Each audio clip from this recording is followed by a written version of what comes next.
D'abord, un grand merci aux organisateurs, Jean Coinon, Anne-Claire Ponce de m'inviter. Je suis très heureux, très honoré d'être ici.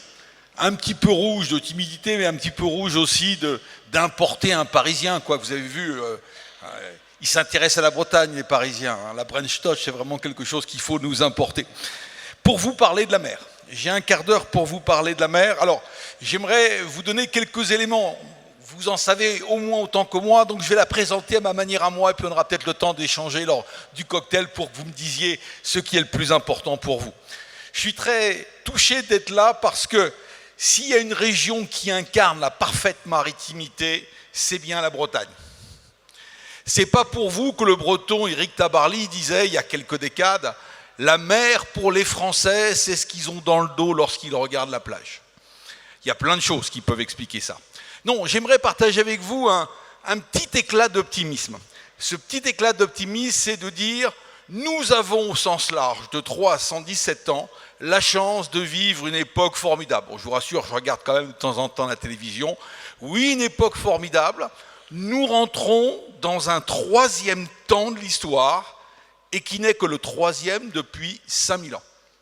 Ce que je vais vous dire, ce n'est pas une petite synthèse personnelle, un miel que j'aurais fait à partir d'une vingtaine de bouquins que j'ai pu lire. C'est les conclusions d'un programme de recherche que j'ai eu le privilège de piloter qui s'appelait Océanide. Ça a été un programme de recherche qui a réuni 264 chercheurs, pas plus de 30% de Français, pas plus de 70% d'Occidentaux français inclus, 264 chercheurs issus de 44 pays qui, pendant 5 ans, ont pesé le poids de la mer, c'est-à-dire le poids des flux dans l'histoire de l'humanité. Et le premier enseignement, c'est de nous dire, nous rentrons dans un nouveau temps de l'histoire.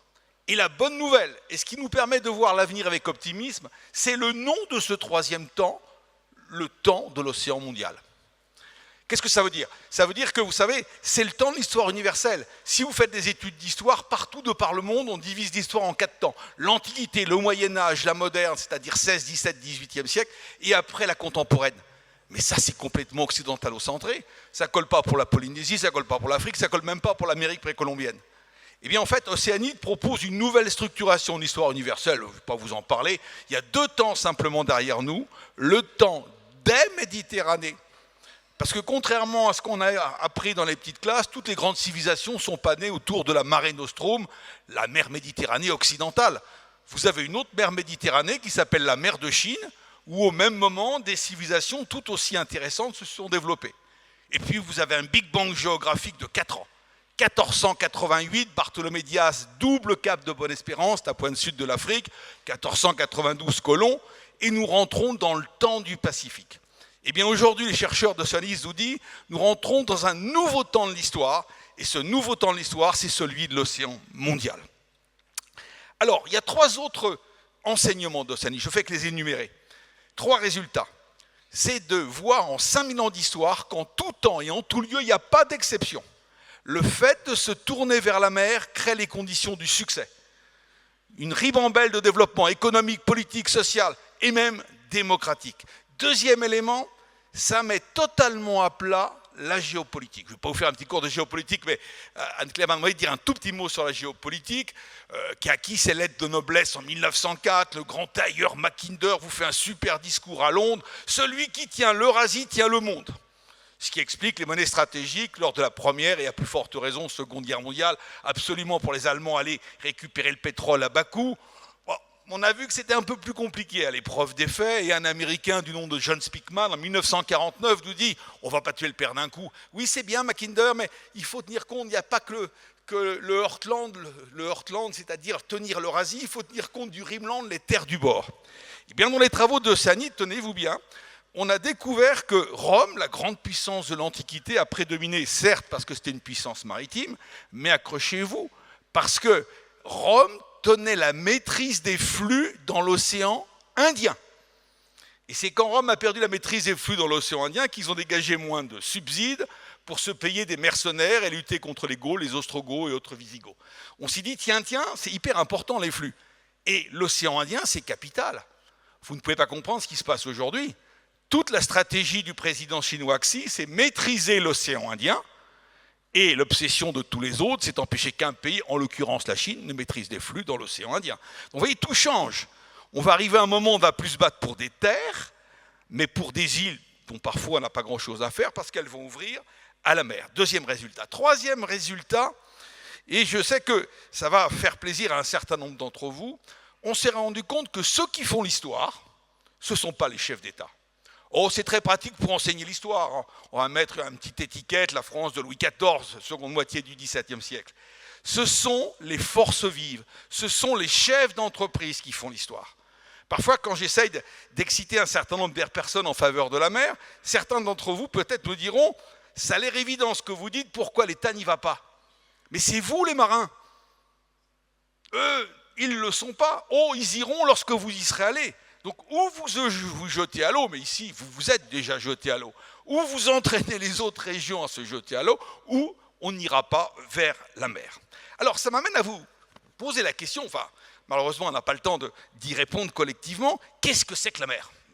C'est culotté de dire ça en Bretagne, mais figurez-vous que pendant 5000 ans d'histoire, on a conjugué la mer à travers une seule dimension. La surface, le commerce, des petits combats navals de temps en temps. Vous allez me dire la pêche. Bon, enfin, la pêche, c'est juste sous la ligne de flottaison. Il y a plus d'un siècle, avant les travaux de l'arrière-grand-père d'Albert II, qui était Albert Ier, on pensait que la vie n'existait pas à plus de 250 mètres sous l'eau. Eh bien, la mer a 3 autres dimensions, et c'est ça qui permet d'être optimiste. Deuxième dimension de la mer, c'est la tranche d'eau, qui descend à plus de 11 km dans la fosse des Mariages.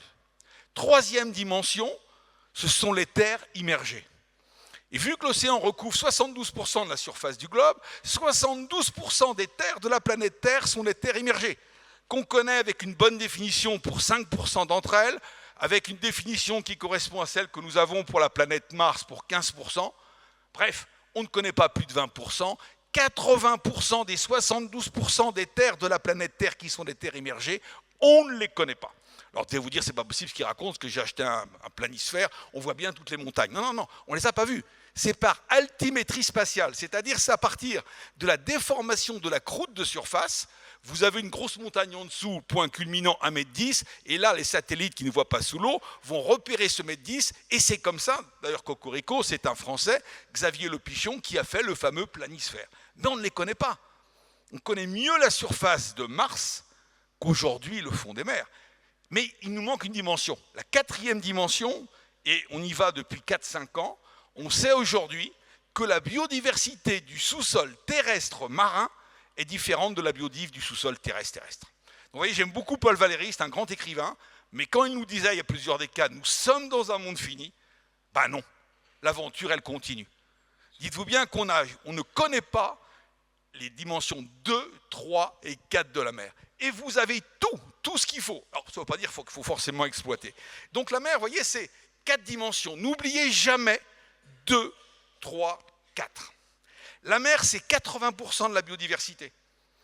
Vous allez me dire, c'est normal, c'est 72% de la surface du globe. Mais ça n'a rien à voir. C'est parce que l'eau de mer a des milliards d'années, quand les terres émergeaient, donc ont des centaines de millions d'années. C'est-à-dire que la vie a eu un processus évolutif qui a été mené beaucoup plus loin. La mer, on pense toujours aux cachalots, aux baleines. Non, non, la mer, ce n'est pas le domaine de l'infiniment grand. C'est le domaine de l'infiniment petit. 99, le pouillème que vous voulez, c'est totalement invisible à l'œil nu.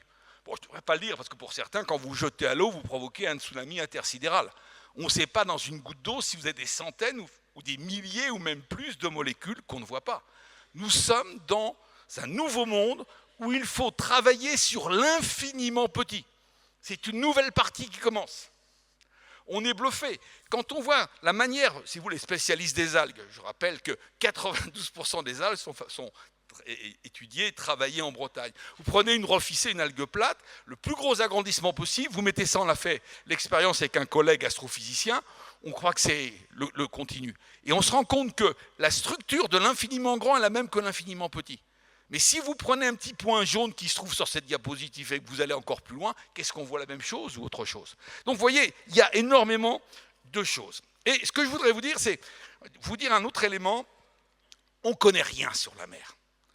Il y a 15-20 ans, on croyait connaître, c'est facile, c'est les mêmes chiffres pour s'en souvenir, il y a 15-20 ans, on croyait connaître 15 à 20% de la faune et de la flore sous-marine.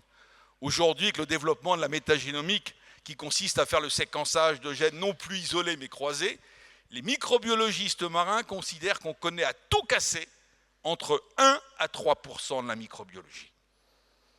Et vu qu'on sait en plus que la vie sur Terre, donc notre vie, émane du milieu marin, ça ouvre des perspectives sur le plan de la santé mais aussi du bien-être incroyables.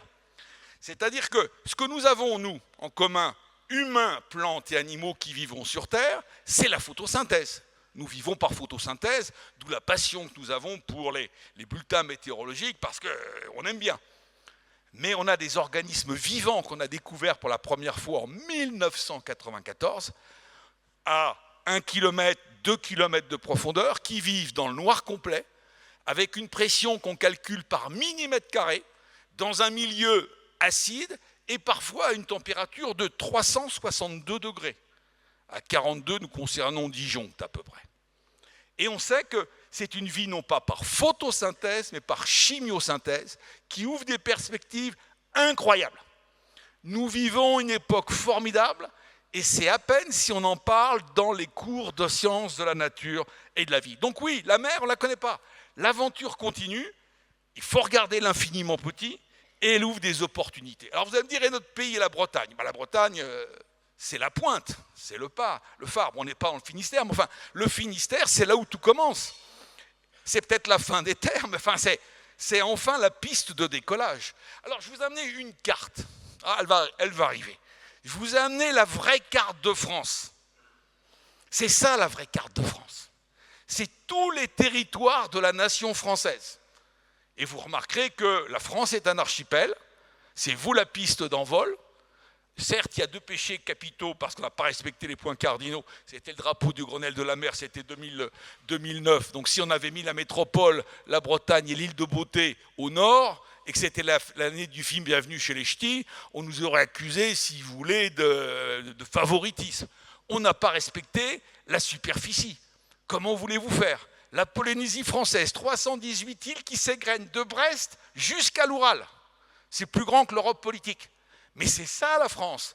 Alors j'ai rien contre l'Hexagone, mais il faudrait que dans les écoles, en plus de l'Hexagone et de la Corse, figure ce qu'est réellement la France, avant que nous perdions éventuellement des morceaux. Ce qui serait dommage. La grande chance de la France, je le dis vraiment parce que je le pense, parce que c'est une mission que ça suppose, je terminerai là-dessus, c'est la Bretagne et l'Outre-mer. Quelle est la plus grande date de l'histoire de France?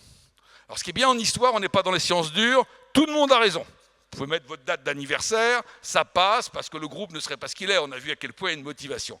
Moi j'aurais tendance à vous dire, la plus grande date de l'histoire de France, c'est 1994.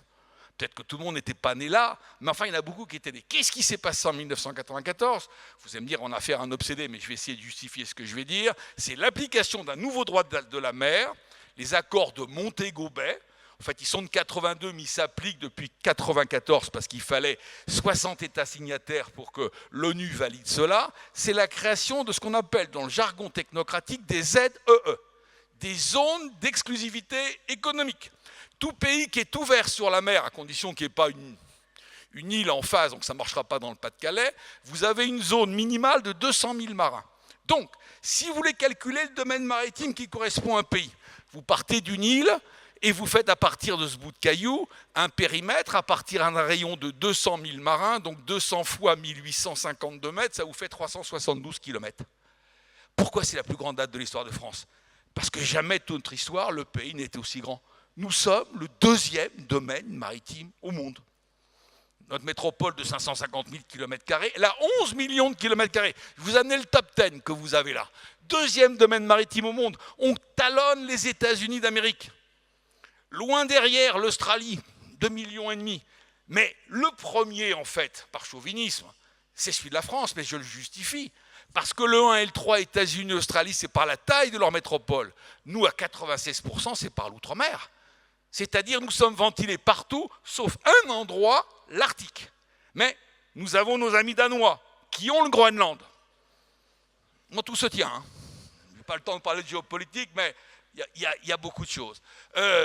Pour vous montrer l'importance des ZE, comme me l'a dit un jour une ministre l'environnement qui n'avait pas une conscience maritime très aiguisée, elle me dit que d'eau, que d'eau. Oui, ça c'est sûr, le domaine maritime, ça va faire de l'eau, ça fait des terres, ça fait même un sous-sol. Mais si vous êtes obsédé par les terres, il y a une variété de terres dont on parle de plus en plus, c'est de la géopolitique, qui s'appelle les terres rares. Ce n'est pas de la terre, c'est 17 métaux stratégiques. Eh bien, la France, figurez-vous, est le 3e pays détenteur de terres rares. Parce qu'au large de l'archipel de la société, Tahiti, pour faire court, on a 18% des réserves mondiales de terres rares connues. Vous voyez le potentiel. Et pour vous montrer l'importance des ZE, là je vous donne une clé de géopolitique. Le 10e pays, il est parti, mon top 10. Le 10e pays, c'est la Chine. 3,9 millions de kilomètres carrés. On sait par l'espionnage américain, qui ont vraiment de très grandes oreilles de Mickey, que dans l'entourage le plus immédiat du président chinois, le seul élément qui pourrait empêcher à la Chine d'être avec son grand rendez-vous avec l'histoire mondiale, c'est-à-dire d'être le premier pays économique en 2049, serait de ne pas avoir 5 millions de kilomètres carrés de domaine maritime. En gros, si la Chine n'a pas 1,5 de plus, elle ne passe pas. C'est dire l'importance des ZE. Alors, je termine sur les promesses de la mer. La mer peut nous aider au niveau de l'énergie. Il n'y a pas que les éoliennes, il y a plein d'autres solutions. Santé, bien-être, alimentation, tourisme, construction. Les algues, qui peuvent peut-être répondre à un autre défi, qui est le 3e produit le plus menacé après l'eau et l'air, c'est le sable. Il y a une absence de sable. Et pour mettre en appétit quelques-uns, il est possible que les rois du pétrole demain soient ceux qui trouvent des produits de substitution au sable niche par niche. Il est possible que l'algue nous aide dans ce domaine. L'algue, c'est le produit magique. Évitez les algocarburants. Je terminerai, parce que je crois que c'est l'heure, c'est ça. C'est l'heure. Donc pour vous quitter, je conclurai en vous disant, il faut maritimiser les esprits.